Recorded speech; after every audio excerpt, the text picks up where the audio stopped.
E aí, tudo bem com você? Seja muito bem-vindo ao nosso canal, seja muito bem-vindo ao canal do Explicae, ao XP Resolve. Esta aula aqui é de Ciências Humanas com esse que aqui está. Eu sou Gil Vieira, sou professor de Geografia aqui do Explicae e estou aqui para responder essa questão de 2023, da prova do Enem de primeira aplicação, certo? Claro. Do caderno de Ciências Humanas, tá bom?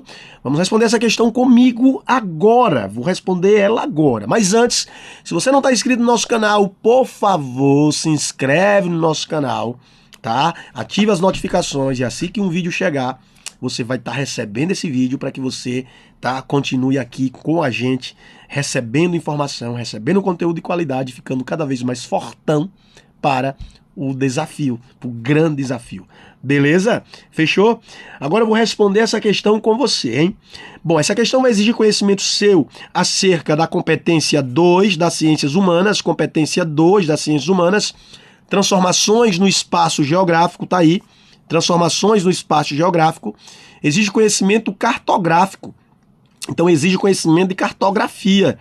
Como assim conhecimento de cartografia? Pois é, exige conhecimento seu acerca de sua capacidade interpretativa, de mapas, de gráficos, de tabela. Então, você tem a competência 2 sim aqui, tá bom? Transformações no espaço geográfico e sua habilidade exigida é justamente a interpretação de gráficos, mapas, tabelas, é isso, tá? Tá aí a competência 2. Mas também, essa questão tem dentro dela, tá aí envolvido aí, não é? A competência 4 das ciências humanas. De alguma forma, a competência 4 se faz presente também, certo? É questão que também a competência... Desculpe, 6, tá? Deixa eu fazer a correção, hein? 6. Tô fazendo a correção, ok? Competência... Esse aqui é um 6, hein? Competência 6, tá? A competência 6 das ciências humanas, ela trata da relação sociedade e natureza. E aqui vai ser exigido conhecimento seu sobre meio ambiente, impactos ambientais, não é? Impactos ambientais, beleza? Então, relação sociedade-natureza, competência 6, impactos ambientais. E a questão exige conhecimento seu acerca de interpretação de mapa, de gráfico, de tabela, competência 2 das ciências humanas, cartografia. Tudo bem? Bom, o que você tem aqui são mapas, cartogramas, na verdade, são cartogramas em que a fonte é o IPCC, é o painel intergovernamental sobre as mudanças climáticas, o IPCC das Nações Unidas é a fonte desse cartograma. O primeiro cartograma, então, ele traz assim, ó, simulação de mudança da temperatura, é um cartograma de simulação de mudança de temperatura média anual em relação ao período pré-industrial em 3 cenários de aquecimento. Tem 3 cenários de aquecimento, beleza? Cenário 1, olha só, cenário 2, cenário 3. Em que aqui você tem as mudanças de temperaturas médias anuais em relação ao período pré-industrial. No cenário 1, um aquecimento de 1,5 grau.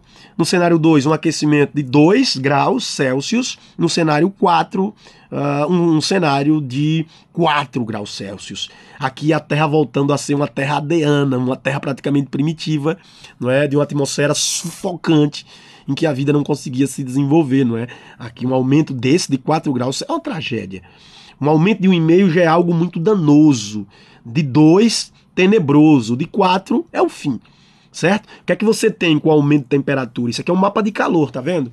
Isso aqui é um mapa, é um cartograma que externa, tá, a temperatura. Observe que com o aumento, tá, do aquecimento global, a temperatura só foi esquentando, tá vendo? Observe que a cor aqui está mais clarinha, a cor aqui está ficando mais forte, a cor aqui está muito forte. Então o que você tem aqui é o aumento da temperatura nos 3 cenários. Cenário 1, tá? Cenário 2 aumentou a temperatura, no cenário 3 a temperatura ficou ainda maior. 4 graus Celsius de elevação, tá? Embaixo, o título é Simulação de mudança de pluviosidade média em relação ao período pré-industrial em 3 cenários de aquecimento. Já são cartogramas de pluviosidade. São cartogramas que fazem análise da pluviosidade, tá? Da quantidade de chuva precipitada. Beleza? Então, no cenário 1, com aumento de temperatura de 1,5 graus Celsius, o cenário 2 com aumento de temperatura de 2 graus Celsius, o cenário 4 com aumento de temperatura de 4 graus Celsius. Observe que no cenário 2 você tem manchas escuras cada vez mais fortes, tá vendo? Olha aqui as manchas mais escuras, tá vendo? É mais escuro do que aqui, aqui tá mais escuro, tá vendo? Ó? Olha como essa mancha aqui também tá mais escuro do que aqui. Tá? Ou seja, a mancha mais escura significa um cenário de uma seca mais castigante ou de uma umidade mais severa. Então são condições bem extremas, não é? Observe que a mancha aqui, ó, de mais seco também marrom está mais intensa, está mais forte, mais seco, tá vendo? Esse marrom. Agora observe o cenário 3. De um aumento de 4 graus Celsius. Observe como a cor escura ela se estabeleceu. A seca está ficando mais seco, não é? Então, com o aumento cada vez maior de temperatura, a seca tende a aumentar. Mas em alguns lugares também a pluviosidade aumenta. Então, é o cenário de aquecimento global. Secas mais castigantes, tá? Eventos climáticos extremos ligados a secas castigantes ou a chuvas volumosas encadeando enchentes, inundações, enchentes em áreas urbanas. É o cenário, logicamente, do aquecimento global, não é? A temperatura aumenta, amplia-se a seca e também os eventos chuvosos extremamente catastróficos. Beleza? Fechou? Bom, a pergunta é: qual medida é capaz de minimizar as mudanças apresentadas nas simulações? Quais são as mudanças? Aumento de seca, aumento de chuva, aumento de temperatura. Nos cenários, o que está sendo mostrado aí é justamente o aumento, tá, dos eventos extremos. Fechou? Beleza. Qual medida poderia minimizar? O que é minimizar? Diminuir, reduzir essas mudanças. Reduzir o aquecimento, reduzir os eventos extremos de chuvas volumosas e de seca castigantes. Como é que a gente minimiza isso? Essa é a pergunta. Como é que se minimiza isso? Tá? Bom, isso é minimizado, poderia ser minimizado através, não é, disso aqui, tá? Qual medida? A medida seria expandir o transporte marítimo. Expandir o transporte marítimo seria uma maneira de reduzir isso aqui tudo. Só expandir o transporte marítimo. O transporte marítimo é um transporte muito vantajoso, né? Um transporte barato. De fato é um transporte barato, comporta muita carga, um volume muito grande de carga, não é? Que você não tem custos elevados com a implementação de uma malha, uma vez que é uma malha natural, o recurso hídrico, né? Mas não é só expandir o transporte marítimo para você minimizar o que aqui está presente. O que está presente aqui é muito grave, envolve vários segmentos, tá, socioeconômicos, né? Não só o segmento produtivo de escoamento, mas, obviamente, tudo atrelado à sociedade e à produção nesse meio, beleza? A medida é incentivar os fluxos migratórios, então se você incentiva a migração, você vai diminuir isso, não tem nada a ver.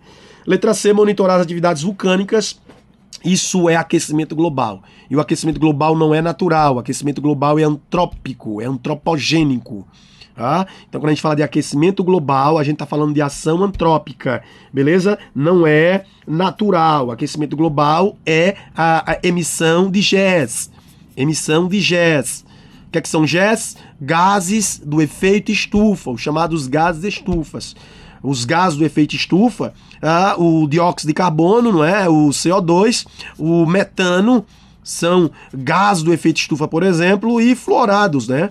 Os diversos fluorados são chamados gases de estufas. São eles responsáveis pelo aquecimento global, segundo a ciência, tá? Segundo os cientistas. E logicamente, a amostra feita pelo IPCC, o painel intergovernamental das Nações Unidas sobre as mudanças climáticas, certo?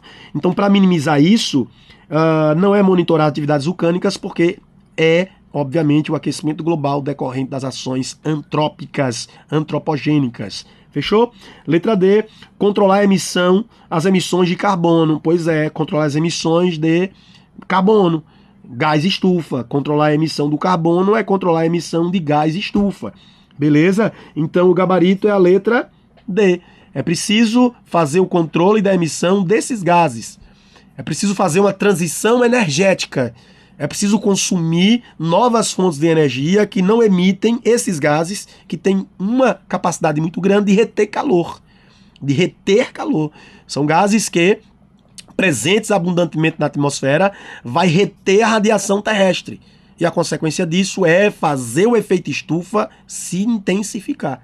E com a intensificação do efeito estufa, aquecimento global, tá? E mudanças climáticas, eventos extremos, assim como o texto, como os gráficos aqui revelam, de chuvas volumosas, de secas castigantes e de temperaturas escaldantes. É isso que está sendo revelado, beleza? Letra E tem priorizar a utilização de termoelétricas. Termoelétricas queimam combustíveis fósseis. As termoelétricas queimam combustíveis fósseis, queimam carvão, queimam óleo. Então, as termoelétricas queimam gás, são diretamente responsáveis pela emissão de gases estufas, tá? Então não é isso, não é isso, não é isso. O gabarito é a letra D. Fechou? Controlar a emissão de carbono é uma maneira de você minimizar, reduzir, diminuir os gases estufa. É a solução para você tentar, logicamente, diminuir as projeções que estão aí apresentadas. Tranquilão? Tranquilo, beleza. Acabei de gabaritar a questão e eu tô ficando por aqui. Só peço uma coisa: se você gostou desse vídeo, deixa seu like, comenta, compartilha, para que assim a gente chegue a mais pessoas. Valeu, forte abraço, até o próximo vídeo. Obrigado, viu, por estar aqui conosco. Valeu.